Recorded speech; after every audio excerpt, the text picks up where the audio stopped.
Bonjour, au casse de bois aujourd'hui? Je fais un rack à souliers.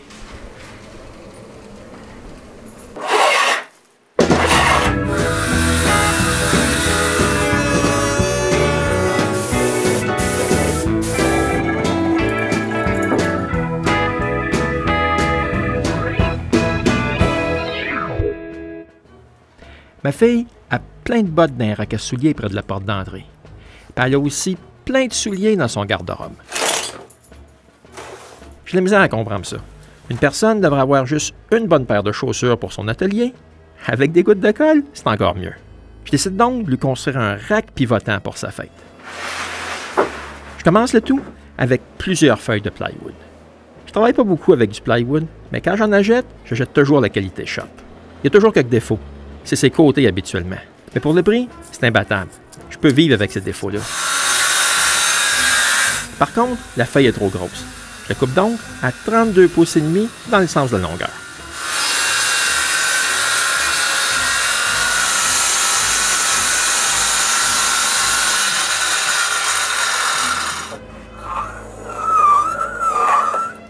Après, je marque le centre pour faire un cercle de 32 pouces, puis je le marque avec un compas. Ensuite, je prends une mèche à pointe, puis je perce un trou de 5/16e de pouce au centre du cercle, mais pas de bord en bord.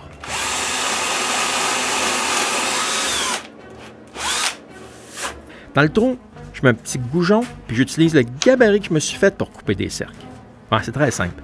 C'est un restant de maçonnette avec un trou de 5/16e à un bout, puis 32 pouces plus loin, un trou de 7/16e de pouce. De la même grosseur que le seul guide de toupie que j'ai trouvé. Un peu plus gros, ça aurait été mieux, mais j'en avais pas sous la main. En passant, le trou a une petite mésaventure avec ma première coupe, mais il marche bien pareil. Pour me servir du gabarit, je mets le guide sur la base de toupie, puis je mets la toupie sur le guide dans le trou.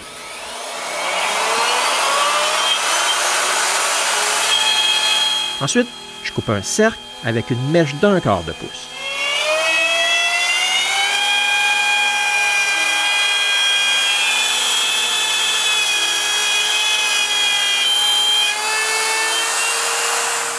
Je fais la coupe en plusieurs passes, en descendant la mèche de toupie un peu plus basse entre chaque tour.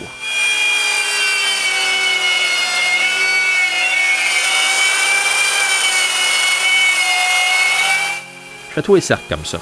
Rendu au 3e de la première feuille, je m'aperçois que j'avais oublié de prendre en compte l'épaisseur de la mèche de toupie, puis il ne me reste même pas 32 pouces de large. Je change donc ma mèche d'1/4 pour une de 5/16e. De cette manière-là, le cercle sera un peu plus petit. J'aurais pu faire un trou d'1 pouce comme je voulais faire au départ. J'aurais pu mettre une mèche d'1/2, puis le cercle aurait été encore plus petit. Mais il faut que je vive avec ça maintenant. Quand les 7 cercles sont coupés, je chambre les côtés avec ma sableuse linéaire, puis un bloc que j'ai fait sur mesure avec du styrofoam.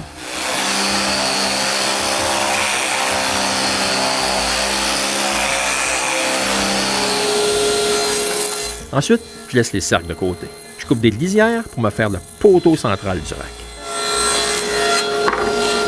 Quand j'en ai assez, je mets le profil spécial pour faire un hexagone.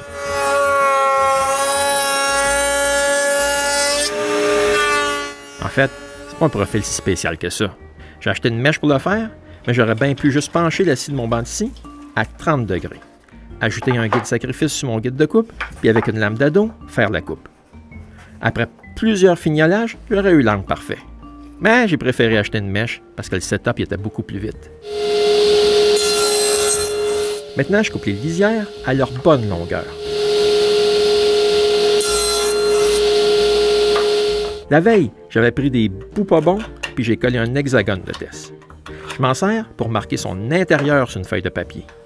Ensuite, je coupe les restes des cercles à la largeur de l'intérieur. J'ai collé mon bout de papier sur un morceau de scrap, puis je l'ai coupé pour m'en servir pour marquer les hexagones. Ensuite, je les coupe tous.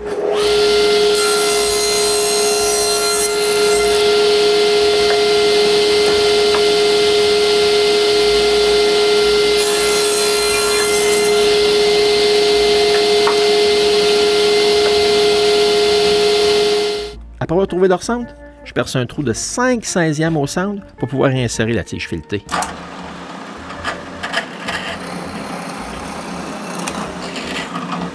J'ai percé un trou plus gros sur celui du haut.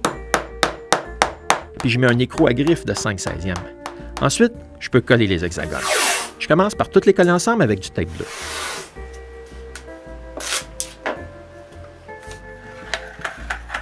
Ensuite, je trace une ligne au centre à l'intérieur.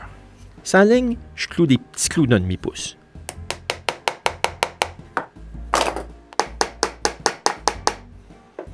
Voici comment tout ça va fonctionner. Je vais refermer le tout ensemble, puis je vais mettre les centres que j'ai coupés, ces clous, puis je referme le tout, puis voilà. C'est beau tout ça, là, mais maintenant, il faut que je le refasse avec de la colle. Pour coller le tout, je prends de la colle à moulure. Elle est épaisse, puis elle coule moins. Je mets une petite ligne de colle sur tous les profils que j'ai coupés, puis par-dessus la ligne de clous. Ensuite, je fais la même chose que je vous ai montré avant.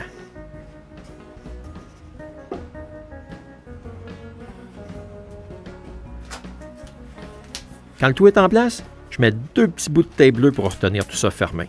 Ensuite, je mets le tout en serre avec un élastique.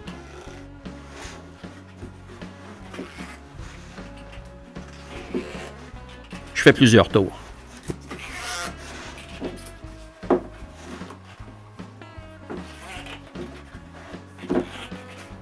Voici ce que ça a de l'air quand j'ai fini.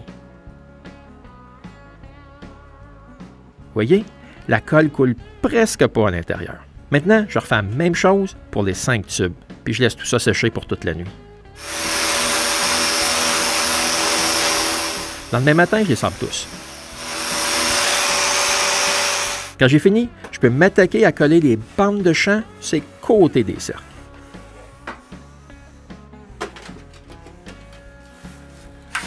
Quand j'ai fini de les repasser, je peux couper l'excédent. Après, je vérifie si je n'ai pas manqué des bouts, puis je recolle chaque endroit avec un fer à repasser encore.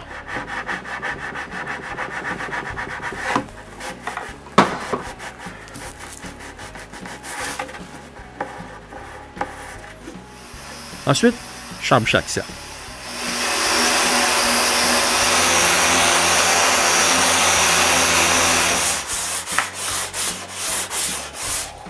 Les coins, eux, sont sablés à la main. Maintenant, il faut que je colle le bloc sur le centre du haut. Pour ça, je perce 4 trous de vis. Je mets de la colle, puis je visse le tout.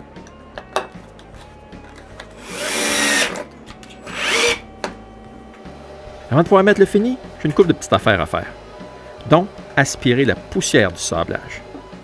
Faire un cercle au centre du cercle du bas pour pouvoir placer le roulement à billes au centre, puis marquer l'emplacement des trous de vis.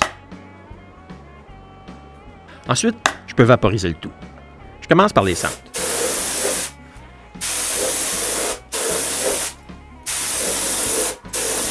Suivi par tous les cercles.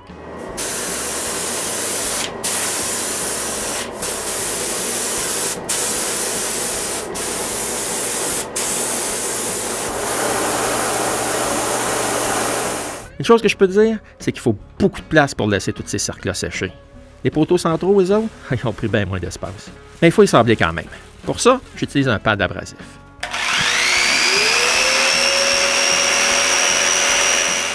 Mais au lieu de les frotter à la main comme je fais d'habitude, j'utilise ma sableuse linéaire pour faire le job.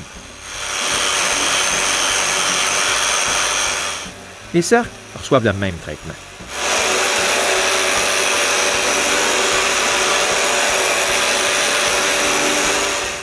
Après, j'enlève la petite poussière de vernis avec une guenille humide, puis je leur donne 2 autres couches de vernis.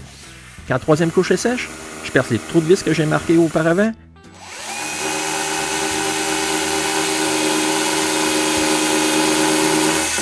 Puis je perce les gros trous pour pouvoir visser les 2 étages de la base ensemble.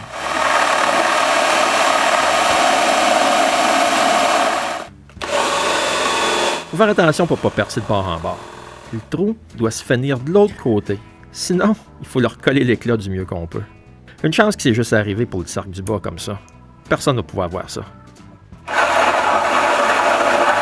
Le dernier trou à percer, c'est un gros trou au centre du dernier cercle. Il sert à avoir de l'espace pour pouvoir assembler tout ça ensemble.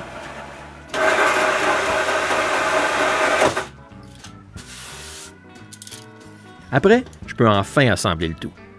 Je commence par visser le plateau tournant sur le premier cercle.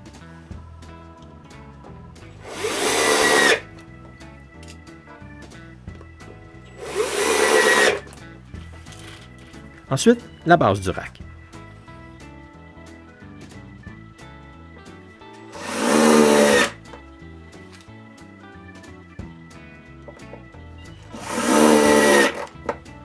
Pour voir si tout est comme j'avais pensé, j'assemble le tout.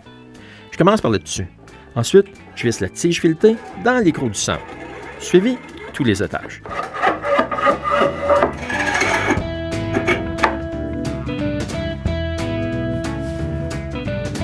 La dernière chose à assembler, c'est de visser l'écrou qui retient le tout ensemble.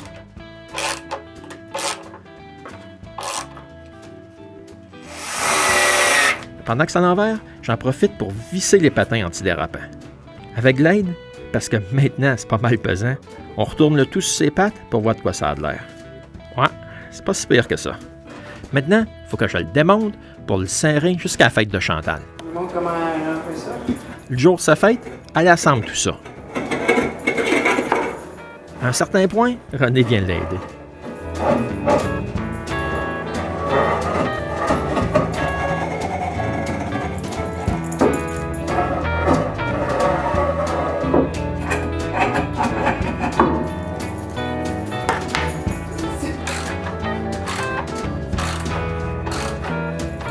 Pour le mettre en place, il faut plus que juste l'aide de sa mère. Ensuite, elle le remplit avec quelques-unes de ses paires de chaussures.